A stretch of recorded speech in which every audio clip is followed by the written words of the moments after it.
Welcome back to the studio. I hope you're doing well. Got a very lovely video for you today. I'm excited about making this video. Today, I'm going to talk you through some of my favourite pocket notebooks. So I've pulled a stack of some of my favourite pocket notebooks out from my drawer under here and also my metal filing box. I've got them on the table here in front of me, so I just want to talk you through some of them. A lot of them you'll be familiar with. There's a few wild cards in here, and actually one or two items I'd love your help with. So let's start with my current pocket notebook. My current pocket notebook is a classic, the Leuchtturm 1917 hardback pocket notebook. I've attached the pen loop here. It's great, I love that pen loop. Leuchtturm make their own pen loops, their own branded pen loops. And I just reattach it to each notebook with a little bit of double-sided tape. Nothing fancy going on there. Very simple process. These are great. My favourite Leuchtturm is the dot grid. I'm starting to think that's my favourite type of notebook paper, actually, is a dot grid. And the first one of these, I only started using these at the end of 2023. I don't even think I'd even heard of them before, to be perfectly honest with you. And my wife bought me one. She bought me the softback one. And I took that on a trip to Seville with my son, with my eldest son.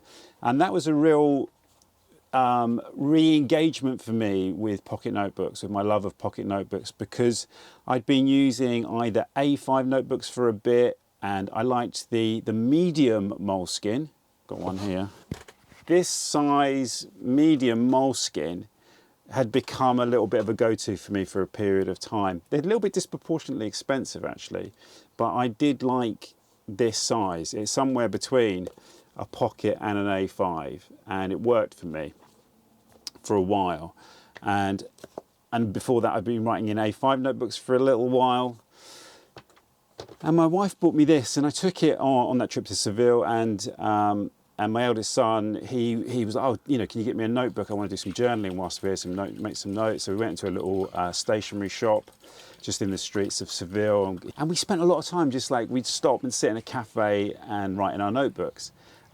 Like I used to do when I was backpacking, and it was great. And I loved just having this in my jacket pocket, because we went to Seville in November when it's very kind of, it's still warm. It's still like the highs were about 20 degrees. And in the evenings, it sort of dropped down to, I don't know, maybe 12 degrees, 10, 12 degrees, 8 degrees. So I wore a light jacket, and it was perfect just to slip this in the pocket. And it was just great. And we just stop and write a few things in our notebooks. And I was like, this is great. I love these, and I loved the index. They have an index page in them. I'm just seeing if I can share this or whether I have to blur it or not. I think so. And they have the index page, because they have numbered pages in the Leuchtturm notebooks. This wonderful numbered pages that they have. And so having an index, filling in the index at the end of a Leuchtturm notebook is a real ritual. And as I'm doing this one, because I've had a few now since then, I've gone through a few of them, and I've tried the softback A5 as well. Was it the A5? I don't know. Anyway, one of the larger softback notebooks. And I keep coming back to the pocket notebooks, but that's my current pocket notebook. They're a real gem. And of course, they have the thing which has become standard now in all pocket notebooks, is they have the envelope at the back. But a feature of Leuchtturm's is 2 ribbons. I'm not entirely sure what the 2 ribbons are for. I assume one ribbon is for the index page and the other one is for the page that you're working on, maybe? I'm not sure. And then, you know, they colour little details like the different colours, like the second ribbon striped. And obviously you've got a kind of contrasting, sort of complementing colour scheme, I'm not sure what the right word is, with the cover. So the orange of the cover, but then a nice kind of complementary contrasting colour, which is great. The Leuchtturm 1917.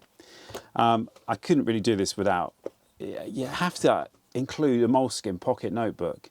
The whole legend of the pocket notebook, created by the travel writer Bruce Chatwin. I'm sure everyone knows it because the quote comes with the book in a little flap somewhere. I'll try and find one, but I'll put it on the screen. There's a quote from from Bruce Chatwin, the travel writer, famous for writing a book called The Songlines, which I discovered when I was backpacking in the 90s, when I was in my early 20s. I mean, I might as well tell you how old I am, but I'm sure you can. I'm younger than the beard would suggest. And I ended up in Sydney, and I bought a copy of that book in the New South Wales Public Library, which seemed like a very apt place to get it. It's a book about Australia, in case you don't know. And there he talks about Moleskine notebooks and going to Paris to the stationery shop and buying them. Somebody in the comments will tell you the story of the current Moleskine and its relationship to the Moleskines that Bruce Chatwin was talking about. It's not an area. It's not an area I'm going to go into, but there's a whole myth around Moleskines, and they have a real heritage. And for many years, these were my go-to. Pocket notebooks. I haven't got one where I'm just trying to find a page that I could show you without. This one's from 2015.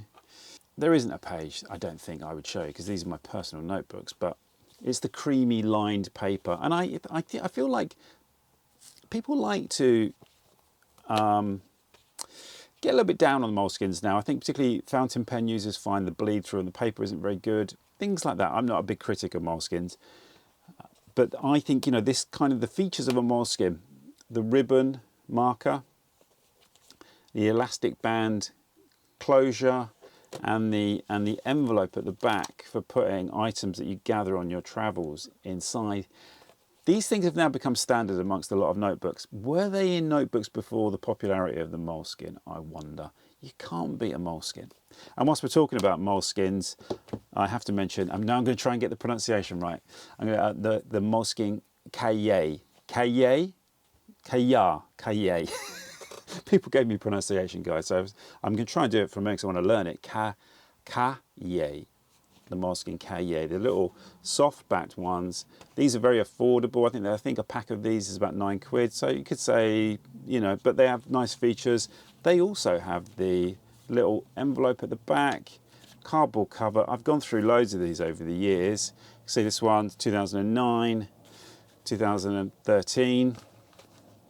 I've used one recently, and I've got a pack here. I often get given these as gifts on birthdays and Christmas, so I've usually got at least a pack of these in the drawer waiting for me. And of course, I've mentioned before, I'm using the extra large version for my morning pages, and they're perfect for morning pages.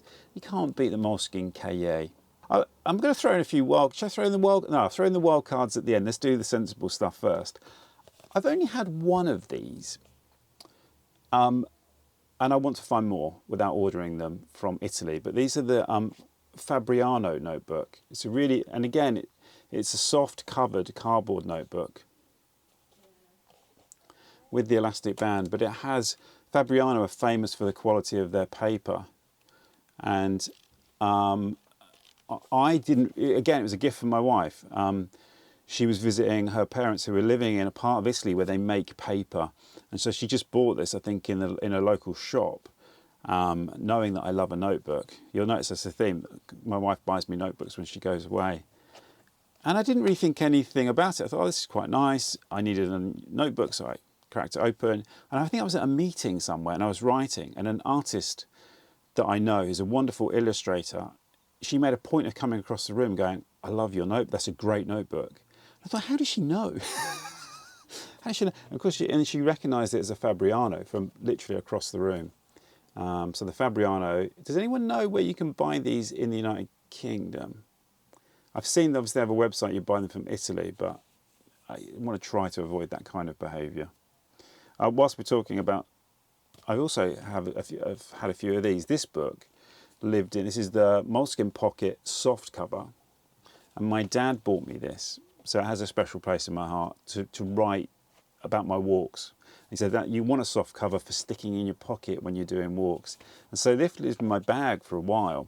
Sometimes I wouldn't take a pocket, I would forget to take a notebook, or if I was using an A5 notebook, I didn't want to take that out for a walk. So this lived in my bag to jot thoughts down wherever I was. So it's got a really wonderful compilation of little fragments and moments from walks from between 2017 to 2019. And this is a really treasured notebook, this. Yeah. I was going to read something out. It's like 8:20 a.m. train to Barking. Yeah, that's the kind of thing I'm normally doing. I end up in Benfleet and Thorpe Bay. Here I am on Ermine Street in the Roman Road in Hertfordshire near Cheshunt, at the Gatehouse pub in Highgate, which is widely believed to be haunted. At the end of a Rivers Walk here in Battersea. I was in Battersea with Ian Sinclair, the great London writer. There's a note there. That buzz of excitement when heading out on an unexpected expedition really hit me as I walked up the platform to Stratford 11, Stratford, for the train to Waltham Abbey.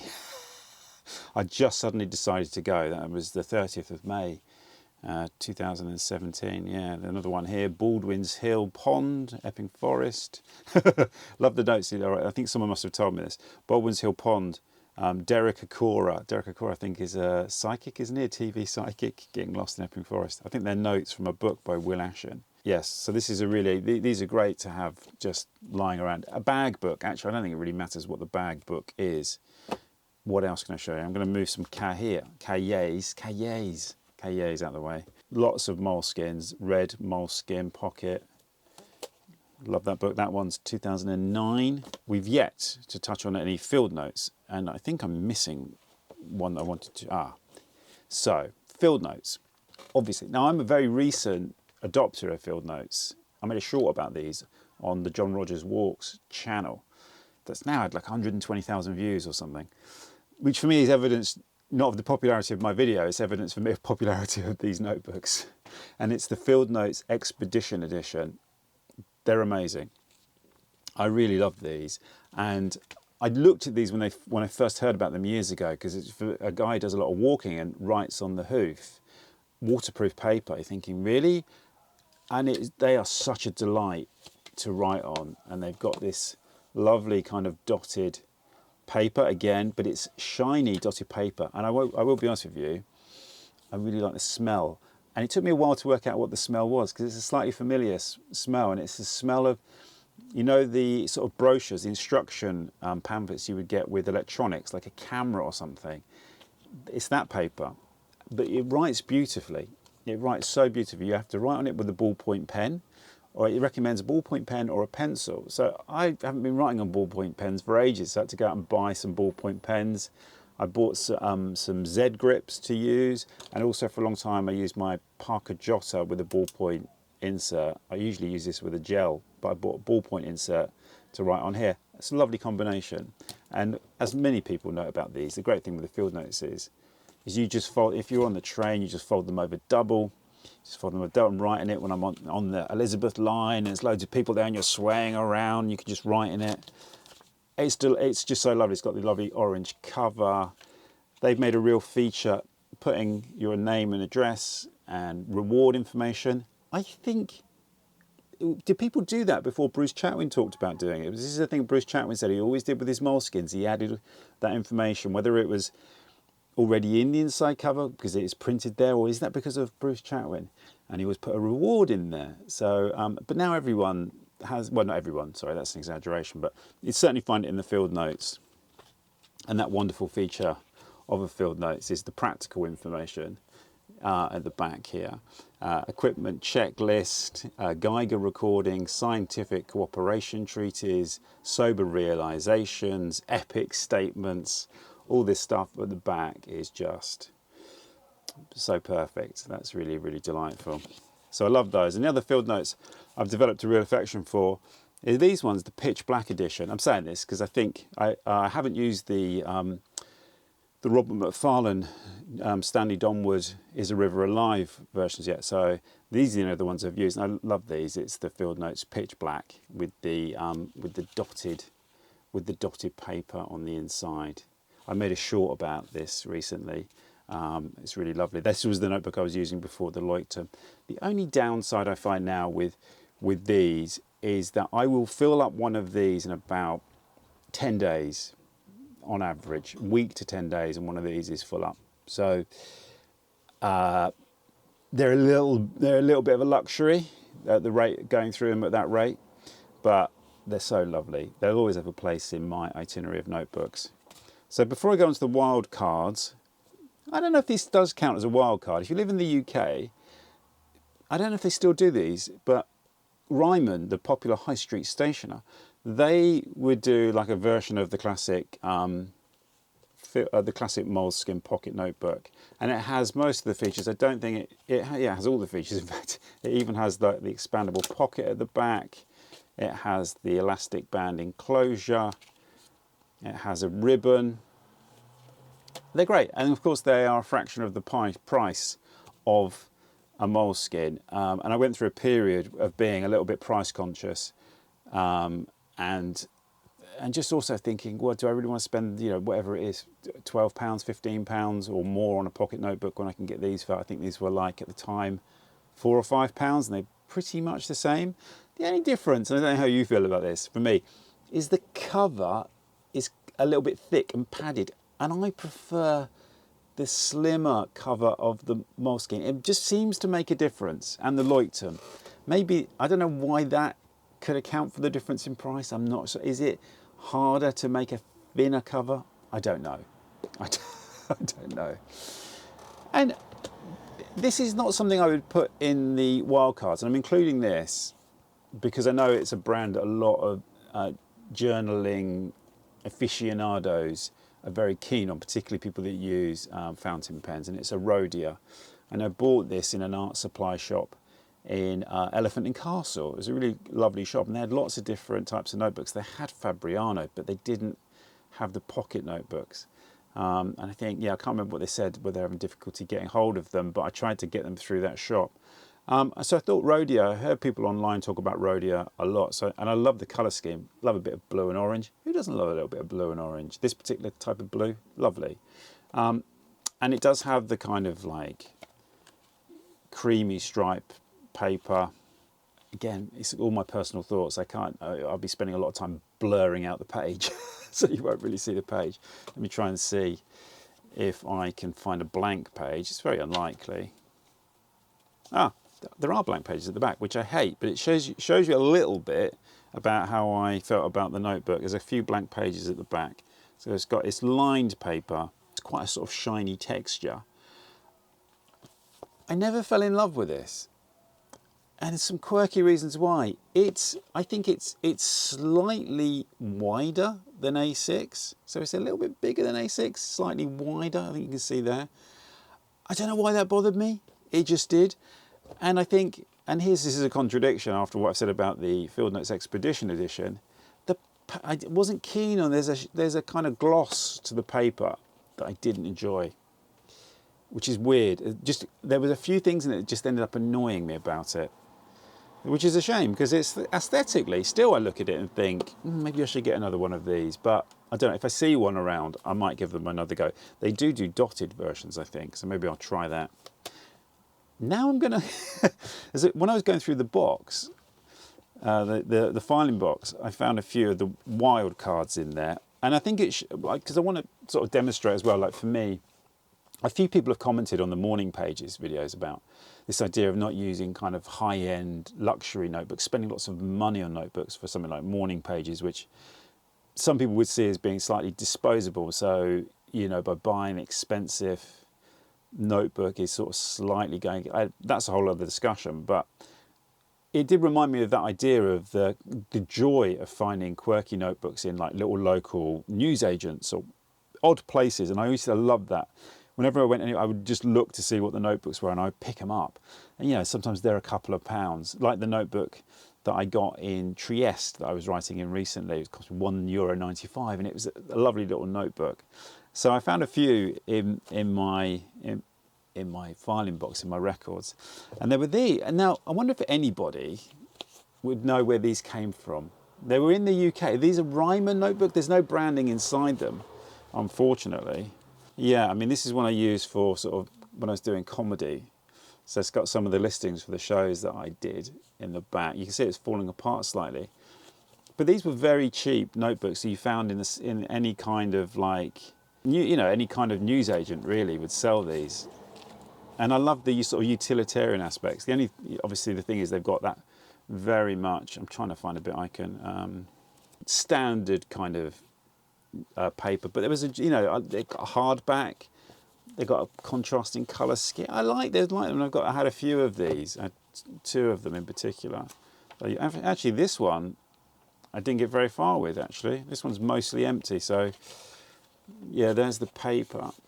It's just very standard kind of cheap paper, and I'm going to actually pick up a few as I go around again. I stopped doing that because it is nice to have a notebook that you really love and take a lot of pleasure from if it's going to be with you all the time. The idea of having something beautiful that you find wonderful with you on your personal time is a nice thing. Like some people spend a lot of money on watches, for example, I don't know. But a personal item that's with you, I think there's a real value. But these can be really beautiful as well. The utilitarianness of them can bring pleasure. And in that spirit, I've put stickers, this is what I was doing, putting stickers over stuff, but just picking up a really lovely little, it's just an orange notebook, hardback, pocket size, elastic band. You can see this got the creamy paper. And this would have just been like £2 or something picked up in, I think, you know, one of those kind of cheap high street kind of stationery shops. And I'll try and find a page I can show you. I'm not sure I can actually, because again, I don't want to have to go through my, but it's squared paper. Sorry, I got distracted by reading old. I'm reading old notes then for a moment. Oh, here you go, I can show you. So it's this kind of squared paper here, which is very nice. Sometimes with squared paper, you have to be careful the lines aren't too hard because then they distract from the writing. You have to be very faint line, squared paper. This is quite an elegant notebook, I think, in many ways. And again, I just picked it up in a normal kind of shop for a couple of pounds. This is not any kind of luxury brand. And it's got the expandable pocket at the back. You can see it's got the ribbon. It's got the ribbon as well. These little gems, I used to get so excited when I'd find one of these. It's like you'd won a prize. So that was just a selection of my favourite pocket notebooks. There was another one here lying around that I bought in Australia. Some of you, if you're Australians, you'll remember this is quite a popular stationery brand, a bit like Sylvine in the UK, what are they called?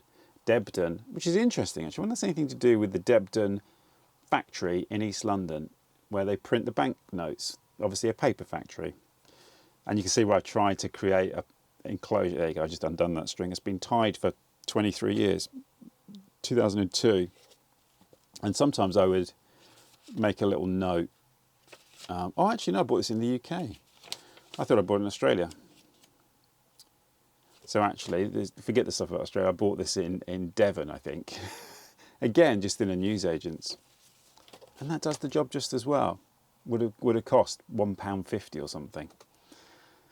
So I hope you enjoyed that.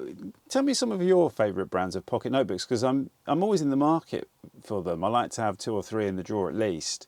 So and I'm ripping through my Leuchtturm at a roaring rate at the moment. Maybe it's the morning pages are making me write more when I'm not doing morning pages. So I'm actively looking. I'm trying to avoid buying them through the post. I like the idea of going to look at them. You know, I like to look at it first, like an item of clothing. I like to try it on. Like that with a notebook, I need to hold it in my hand, feel the thickness of the cover. So anyway, thank you for joining me on that little kind of trawl through some of my favourite pocket notebooks. Hope you enjoyed that. I'd love to hear about you anyway, what your favourite pocket notebooks are. Recommend some for me to have a look at. And any particularly good stationery supplies, or even things that you could find in Ryman's, WH Smith's, Foyles, Waterstones, are the kind of high street shops where you can buy stationery. What's the other one that is everywhere? Is it the Works? The Works. Are there treasures buried in the Works? Maybe. Anyway, I hope you have a great week, and I look forward to seeing you on the next page. I've settled for that. It seems like that felt quite natural. I look forward to seeing you on the next page.